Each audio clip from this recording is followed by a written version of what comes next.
Selamat datang sahabat komik dimanapun Anda berada.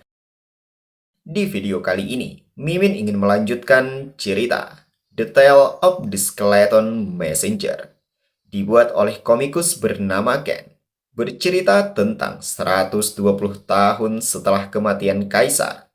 Utusan Kaisar dan mantan anggota kelompok pahlawan Benrera terbangun setelah kehilangan murid kesayangannya karena tanah air yang korup. Ia memutuskan untuk menyampaikan pesan terakhir Kaisar. Ialah utusan yang menyampaikan pesan Kaisar, patuhi kehendak Kaisar pertama. Mimin ucapkan terima kasih kepada teman-teman yang memberikan like dan memberikan komentar positif. Jangan lupa menekan tombol subscribe agar teman-teman mendapatkan notifikasi jika ada video terbaru. Tanpa berlama-lama, langsung saja masuk ke alur cerita.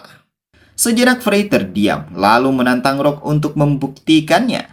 Jika Rock memang benar adalah seorang veteran, kenapa Rock tidak memanggil pasukan mayat hidup itu? Ia kemudian mengungkapkan kekecewaannya. Beredar kabar kalau Rock kuat, tetapi menurutnya seperti ada yang kurang. Ia mengakui bahwa Rock memang cukup kuat, tapi tidak sekuat rumor yang dibicarakan banyak orang. Apakah karena ada Swordhead dan Moransami yang membuat Rock merasa terganggu sehingga tidak bisa fokus? Seketika ia mendekat membisikkan apakah Rock mau ia binasakan. Tapi jika ia menggunakan teknik pembinasaan, apakah Rock bisa fokus? Apakah Rock akan sangat marah hingga bertarung habis-habisan dan mengerahkan segalanya? Ataukah sama saja? Rock mengacungkan jari, memperingatkan untuk tidak bersikap jumawa secara berlebihan. Ia menegaskan bahwa seseorang boleh percaya diri, tapi ngomong-ngomong, atas dasar apa Frey berani sedekat ini dengan musuh? Frey sedikit tertawa menimpali bahwa Rock masih saja bersikap sombong walaupun sudah ia hajar berkali-kali. Ia kemudian menyampaikan alasannya mendekat adalah untuk meremukkan kepala Rock. Seketika kata-katanya terhenti mendapati adanya busur panah melesat di depan mata dan sebagian darinya menghujam keras di tanah di sekelilingnya. Bahkan dua dari anak panah itu berhasil menancap di lengannya. Pemilik busur panah itu tidak lain adalah seorang pria yang berada di dahan pohon, tepat di belakang Rock. Pria itu tidak hanya seorang diri, melainkan bersama dua rekannya. Sembari membidik ke arah Frey, ia mengkonfirmasi kebenaran nama Frey, lalu meminta untuk tunduk di hadapan penguasa Gunung Suku Utara. Ungkapan itu adalah sebuah kebetulan yang tidak dapat dipungkiri, karena Rock sendiri adalah orang yang berada di hadapan Frey, yang ingin menjadi penguasa pegunungan terbesar dan paling berbahaya di benua ini. Frey sejenak terdiam dengan senyuman sinis dan berkata bahwa akhirnya ia mengerti kenapa Rock bersikeras pergi sejauh ini sampai ke perbatasan desa utara. Ternyata hanyalah untuk memamerkan trik murahan. Rock menghela nafas dengan dalam yang kemudian menantang Frey untuk membujuk pasukan mayat hidupnya secara baik-baik. Dan ia akan memberi waktu sesuka yang Frey mau. Frey bukannya takut, ia justru menganggap tawaran itu sebagai sebuah perang yang menarik dan tentunya akan lebih menyenangkan baginya.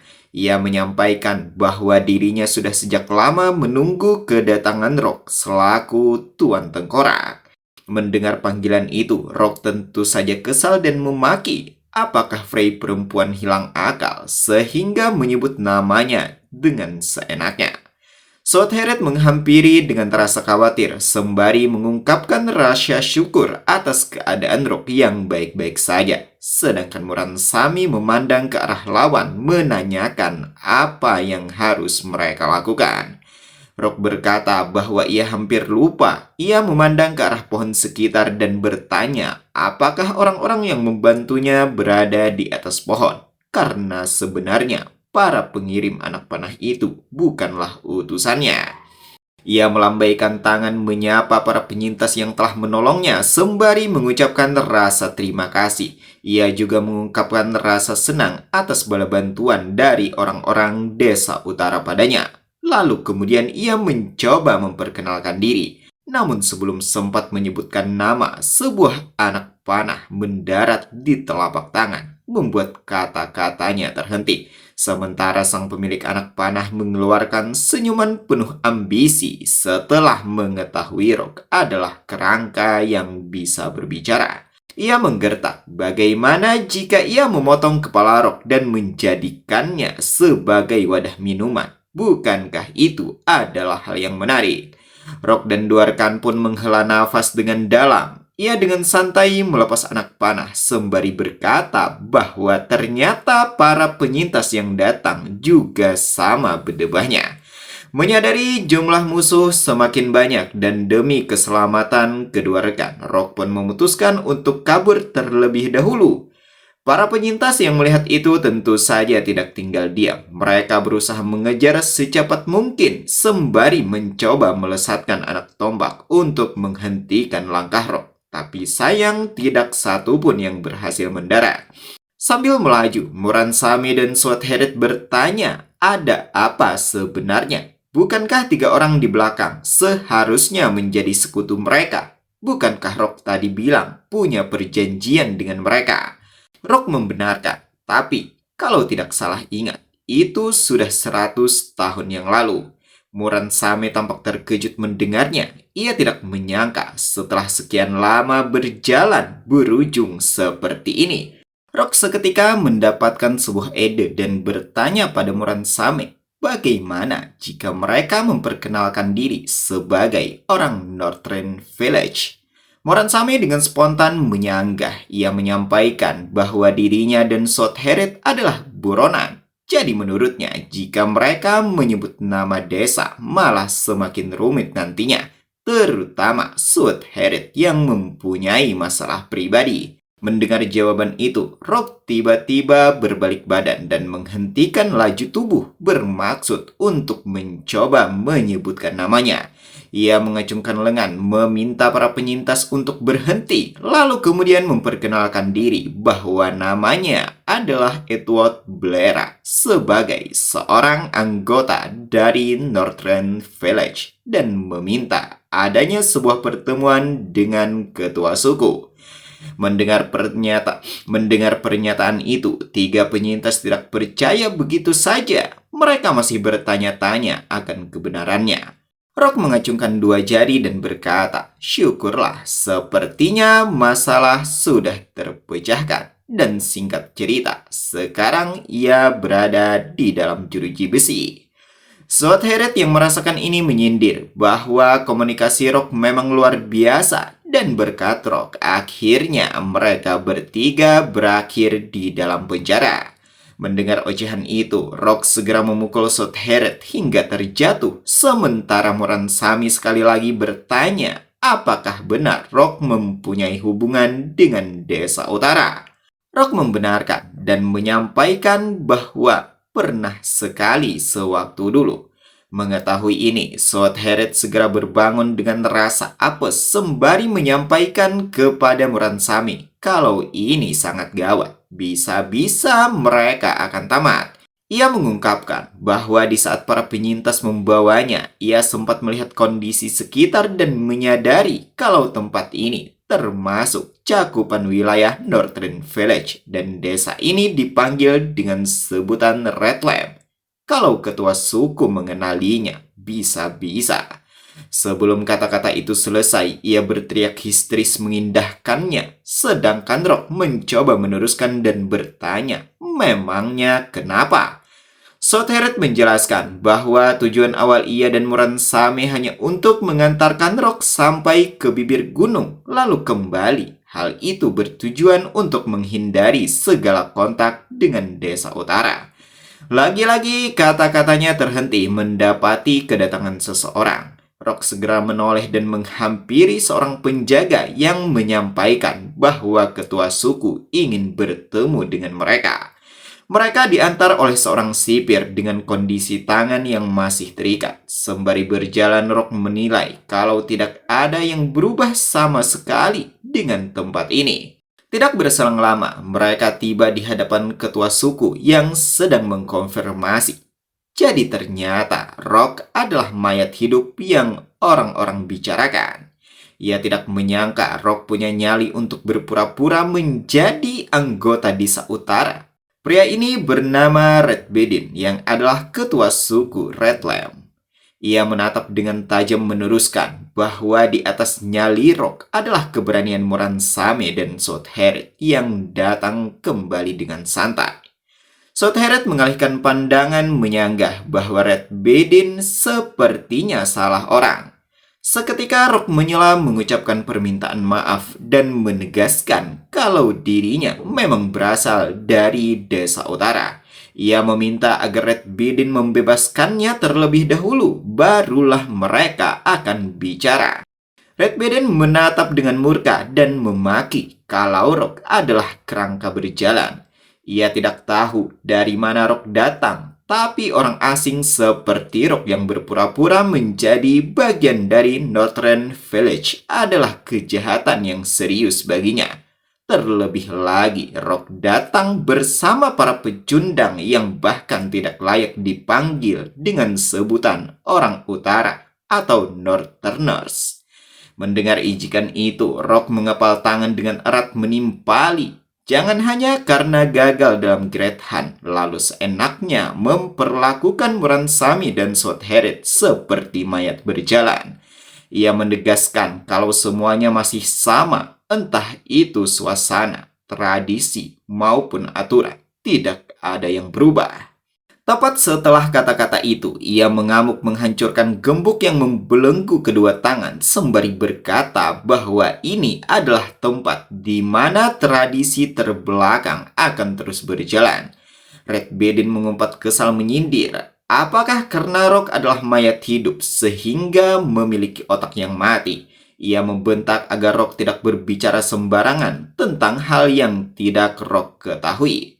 Sang bawahan yang mendengar itu mencoba menenangkan, namun sayang Red Bedin tampaknya telah benar-benar naik pitam. Ia membantah, meminta agar sang bawahan diam, karena ia akan mengurus Rock dengan tangannya sendiri. Ia mengungkapkan kalau Rock adalah tengkorak keparat yang berbakat dalam membuat orang menjadi naik darah.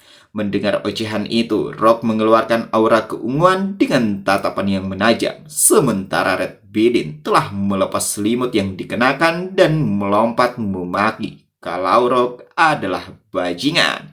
Ia melaju menggunakan kecepatan tinggi, membawa 2 kapak dan sekali lagi memperingatkan kalau ia akan mencincang Rock sampai menjadi abu. Tanpa membuang waktu, ia melesatkan tebasan jarak jauh sejadi-jadinya, sedangkan Rock bersikap santai menepis energi itu ke arah Muransami dan Southhead. Muransami yang menyaksikan itu tampak tercengang dengan kemampuan Rock yang dapat melepaskan borgolnya dengan mudah begitu saja. Setelah tindakan itu, Rock meminta pada Muransami dan Southhead untuk menjauh. Ia melaju untuk meladeni Red Bedin yang terlihat mulai membabi buta, melepaskan tebasan ke segala arah.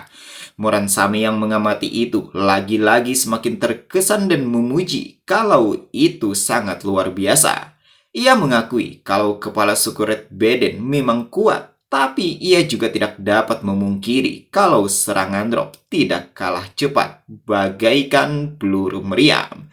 Red Bedin menebaskan kapak ke segala arah bermaksud mengakhiri keangkuhan Rock, namun lagi-lagi tidak satu pun yang berhasil mendarat. Rock dengan mudah melepaskan dan mematahkan serangan itu sebelum pada akhirnya terjadi gempuran berkecepatan tinggi yang membuat area sekitar menjadi kacau balau. Para anak buah Red Bedin yang merasakan itu secepat mungkin berlari untuk menghindari pertempuran yang terjadi. Sementara Rock yang sebelumnya hanya bertahan, sekarang balik menyerang. Ia menambah kecepatan, mengambil posisi di belakang Red Bedin dan segera melepaskan beberapa tutukan. Red Bedin yang merasakan itu awalnya mencela, apakah hanya itu yang Rock bisa? Ia sekali lagi menebaskan kapak sekuat tenaga bermaksud mengakhiri Rock. Namun untuk yang kesekian kali, Rock dapat menghindar sembari menyiapkan pukulan balasan yang membuat Red Bedin terkejut. Namun, Red Beden tampaknya adalah pria yang cukup kebal sehingga mengejek kalau pukulan Rock tidak bertenaga. Namun menurutnya itu wajar saja karena Rock hanyalah tengkorak sisa tulang belulang. Setelah kata-kata itu, ia menyikut wajah Rock dengan keras hingga termundur jauh ke belakang. Ia kemudian dengan gagah mendekat berkata bahwa yang mati seharusnya tidak mencoba hidup berdampingan dengan yang hidup dan yang mati seharusnya menjadi abu. Tepat setelah ocehan itu, tiba-tiba sesuatu yang mengejutkan terjadi. Red Beden yang tadinya berdiri tegak seketika terheran merasakan ada yang tidak beres pada tubuhnya sebelum pada akhirnya lumpuh bertumpu menggunakan lutut. Ia merasakan keanehan yang terjadi sembari bertanya-tanya kenapa tubuhnya tidak bisa bergerak. Apakah titik tekanannya terkunci dan kapan tengkorak berjalan itu melakukannya? Seketika matanya semakin terbelalak setelah mendengar sebuah suara menimpali ucapannya sebelumnya bahwa yang mati harusnya remuk menjadi abu dan yang hidup seharusnya terus mengenang yang tiada dan terus bergerak maju. Pemilik suara itu tidak lain adalah Rock yang muncul dari asap tebal. Ia mengungkapkan bahwa kalimat itu sudah ia dengar jutaan kali dalam waktu yang lama. Tapi sepertinya ada yang tidak tepat. Kenapa Red Beden yang masih hidup berlutut, sedangkan dirinya yang sudah mati berjalan begitu teguh? Dan mengapa Red Beden tidak bergerak selangkah pun di saat ia menghampiri? Bersamaan kata-kata itu, ikatan pedangnya seketika hancur dan mengeluarkan aura keunguan sebelum pada akhirnya ia hunuskan tepat di samping leher sembari menantang agar Red Beden berbicara. Red Beden hanya bisa terdiam dan terbungkam. Di benaknya menilai kalau level Rock sangat jauh di atasnya. Ia merasa seperti nostalgia di saat berlatih bersama sang master di masa kecil. Ia mengakui kalau kali ini kekalahannya sangatlah telak. Merasa tidak ada pilihan lain, ia pun angkat bicara bertanya, apa mau Rock sebenarnya? Mendengar pertanyaan itu, Rock menarik kembali pedangnya dan mengucapkan permintaannya yang adalah agar Red Beden mengumpulkan semua ketua suku desa utara. Lalu mereka bersama-sama akan menyerang kekaisaran. Bawahan Red Beden yang melihat sang tuan tergeletak tidak berdaya segera menghampiri. Sedangkan Red Beden sendiri setelah mendengar permintaan dari Rock tampak meremehkannya dan berkata bahwa ambisi Rock cukup besar. Ia mengungkapkan kalau dirinya memahami tujuan Rock. Lantas apa yang bisa dilakukan oleh seorang pecundang seperti dirinya? Ia kemudian sedikit menengadah menyampaikan kalau rapat akan ditentukan secepatnya dan ia akan mengundang Rock ke pertemuan agung dari Northern Village. Dalam keadaan dipapah, ia meneruskan bahwa dirinya bukan berarti percaya pada Rock. Ia meminta agar Rock menunggunya di mansion milik Sootheret jika seandainya si Pak Tua suruhannya masih tetap berjaga di mansion itu. Mendengar itu, Rock pun bingung karena ia tidak mengetahuinya, sedangkan Sootheret sendiri hanya bisa menutup muka. Red Beden menghela nafas dengan dalam bertanya, kenapa Rock berlagak seperti orang bodoh? Bukankah Rock datang ke wilayah Red Lamp dengan persiapan matang? Jangan bilang Sootheret tidak menceritakannya. Sootheret pun hanya bisa membuang muka setelah kebenarannya terungkap. Sedangkan Red Beden sedikit tertawa mengatakan kalau ini sangat konyol. Ia menjelaskan kepada Rock yang adalah orang asing agar mendengarkan dengan baik bahwa nama asli Sootheret adalah Soothauker Heret, merupakan suku kerabatnya, calon ketua suku dari White Lion Tail Tribe. Itulah Sootheret sebenarnya.